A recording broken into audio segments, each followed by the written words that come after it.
সুনিতা ও বুচের মনে এখন ঘরে ফেরার গান। ইন্টারন্যাশনাল স্পেস স্টেশনে গিয়েছিলেন মাত্র 8 দিনের কাজে, ফিরতে অপেক্ষা করতে হলো 9 মাস। 9 মাস পরে ঘরে ফিরবেন Sunita Williams O Butch Wilmore.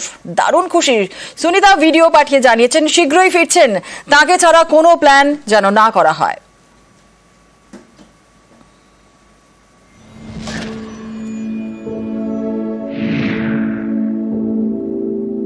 We're coming back before long, so don't make all those plans without me.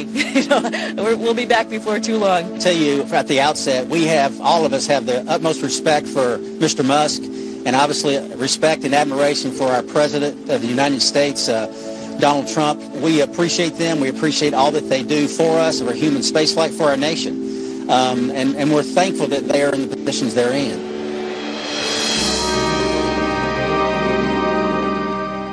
9 মাস ধরে মহাকাশে আটকে থাকার পর সুনিতা উইলিয়ামস এবং বুচ উইলমোরের পৃথিবীতে ফেরার দিনক্ষণ চূড়ান্ত। নাসা জানিয়েছে সবকিছু ঠিক থাকলে ভারতীয় সময় অনুযায়ী বুধবার ভোর 3:27 পৃথিবীতে ফিরবে এই নভোশ্চর জুটি। স্প্ল্যাশ ডাউন পদ্ধতিতে তাদের নামানো হবে আমেরিকার ফ্লোরিডা উপকূলে। বোয়িং স্টারলাইনার স্পেসক্রাফটের যান্ত্রিক ত্রুটির কারণে 8 দিনের জন্য মহাকাশ সফরে গিয়ে 9 মাস আটকে পড়েন সুনিতারা। একাধিকবার তাদের পৃথিবীতে ফেরানোর চেষ্টা হলেও তা ব্যর্থ হয়েছে, কিন্তু এবার তাদের ফেরাতে বদ্ধপরিকর আমেরিকার ট্রাম্প সরকার এবং ইলন মাস্কের স্পেস এক্স। রবিবার সকালে সুনিতাদের ফেরাতে মহাকাশ স্টেশনে পৌঁছেছিল স্পেস এক্সের ড্রাগন। তাতে ছিলেন আরও 4 মহাকাশচারী। সুনিতারা তাদের দায়িত্ব বুঝিয়ে দিয়ে ফিরছেন। আগামী কিছুদিনের জন্য স্পেস স্টেশন পরিচালনার দায়িত্ব থাকবে ওই 4 মহাকাশচারীর উপর।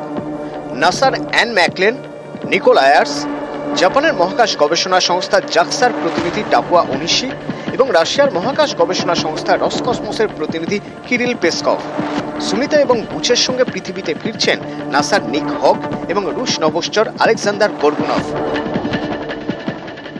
মঙ্গলবার স্থানীয় সময় বিকেল 5:57 ফ্লোরিডার উপকূলে নামবেন সুনিতা সহ 4 মহাকাশচারী। ভারতে তখন বুধবার ভোর 3:30। তবে এই ঘরে ফেরার প্রক্রিয়া শুরু হবে অনেক আগে থেকেই। ঘরে ফিরতে গেলে শেষ 4টি গুরুত্বপূর্ণ ধাপ পেরোতে হবে সুনিতাদের। প্রথমত হ্যাচ ক্লোজিং, স্পেসক্রাফটের হ্যাচ বন্ধ করার পর সেটি লিক প্রুফ হয়েছে কিনা দেখে নেওয়া। আনডকিং, আন্তর্জাতিক মহাকাশ কেন্দ্র থেকে স্পেসক্রাফটকে বিচ্ছিন্ন করা।